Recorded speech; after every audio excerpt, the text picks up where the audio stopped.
오픈 AI가 챗 GPT 기반 브라우저 서비스 아틀라스를 공개함에 따라 검색 시장 판도 변화에 대한 우려로 구글 알파벳 주가가 내렸습니다. GM이 관세로 비용이 감소했다며 어닝 서프라이즈를 발표하자 테슬라를 제외한 자동차주가 일제히 상승했습니다.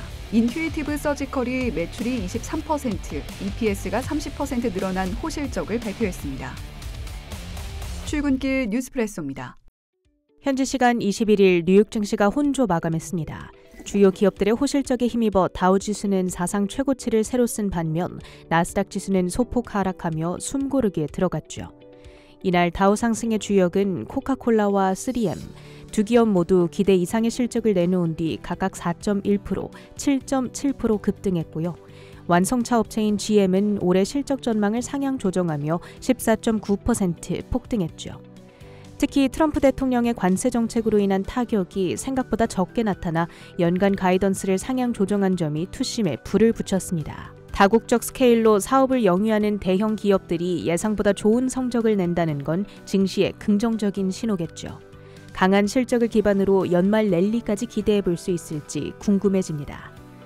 한편 트럼프 대통령은 이날 시진핑 주석과 한국에서 많은 이야기를 나눌 거라며 협상에서 좋은 결과를 낼 거라고 발언했습니다.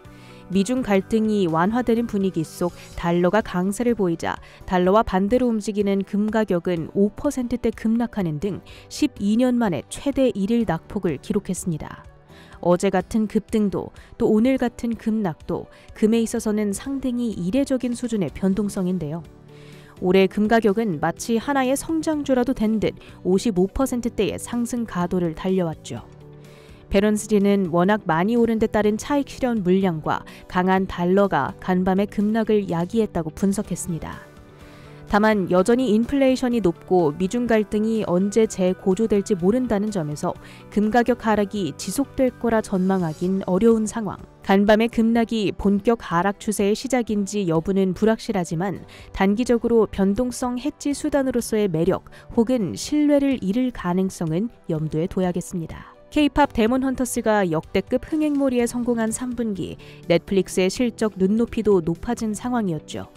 특히 주요 기술주 중 첫 실적 발표라는 점에서 시장에 관심이 집중됐습니다. 막상 공개된 성적은 뜻밖의 이유로 부진했는데요.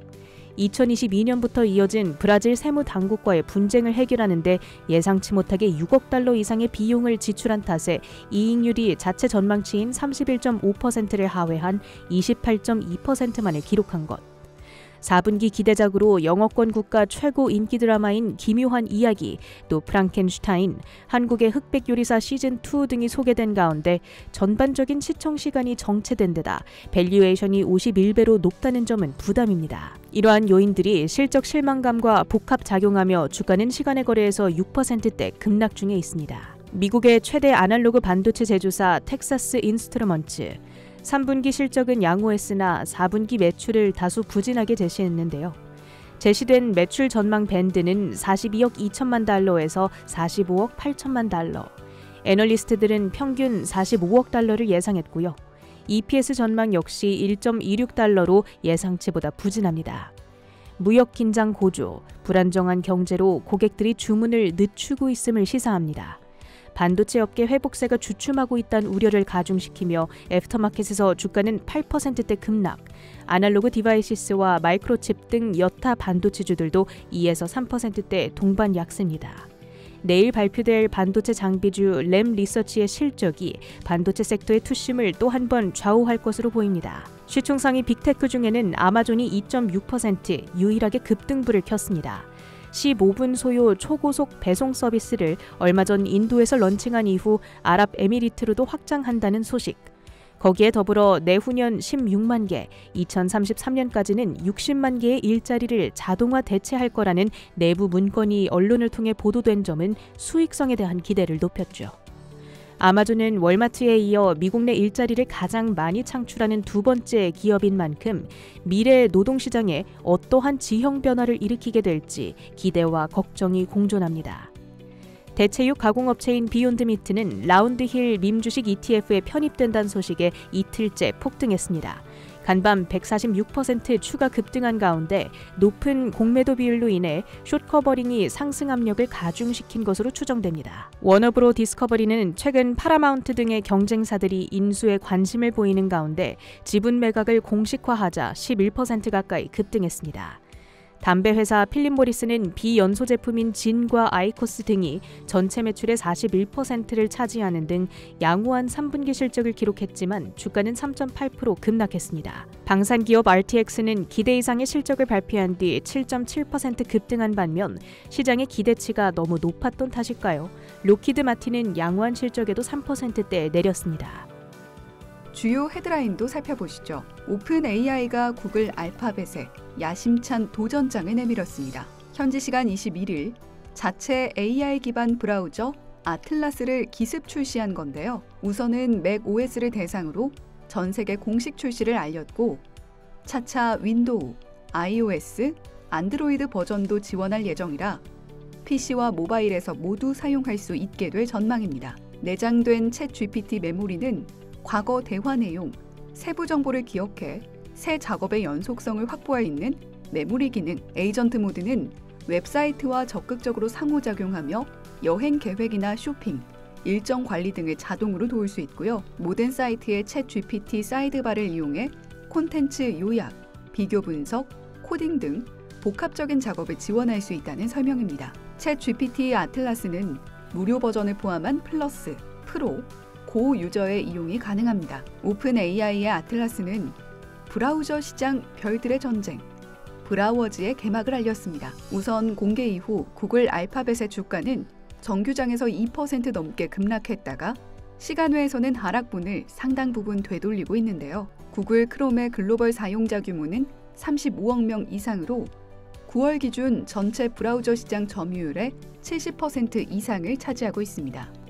이를 통한 광고 플랫폼, 보안이나 프라이버시 등 확장 생태계도 어마어마해 검색에서 광고 서비스, 커머스까지 이어지는 수요 증가로 8억 명 활성 유저를 보유한 챗 GPT가 아틀라스로 트래픽을 빼앗아 간다면 구글의 광고, 검색 기반 수익에 금이 갈 수밖에 없습니다. 구글도 이미 크롬 브라우저에 자사의 AI 모델 제미나이를 본격 탑재해 에이전틱 AI 등 AI 기능 오픈 AI와 본격적인 경쟁을 전개할 걸로 보이죠. 다만 시장 조사기관 포레스터의 분석가 패디 해링턴은 엄청난 시장 점유율의 거대 기업과 경쟁하는 것은 큰 도전이라 평가합니다. 진짜 도전은 AI 스타트업들이 마주했다는 분석도 있는데요. 현재 AI 기반 웹 브라우저 서비스를 제공하는 대표적인 기업으로는 퍼플렉시티, 오페라, 더 브라우저 컴퍼니 등이 있습니다. 퍼플렉시티는 지난 7월 이 브라우저 코멧을 유료 출시한 후 최근 무료로 확대했고요. 우리에게 썩 익숙하진 않지만 오페라는 오페라 네온이라는 에이전틱 AI 브라우저를, 더 브라우저 컴퍼니는 아크 브라우저를 출시했지만 사용자 채택률은 상당히 낮았죠. 그 밖에 애플은 우선 아틀라스의 맥 OS 독점 출시로 초기 수혜를 누릴 걸로 보이고요. 마이크로소프트는 오픈 AI 최대 투자자로서 엣지 등과의 연동 가능성이 주목됩니다.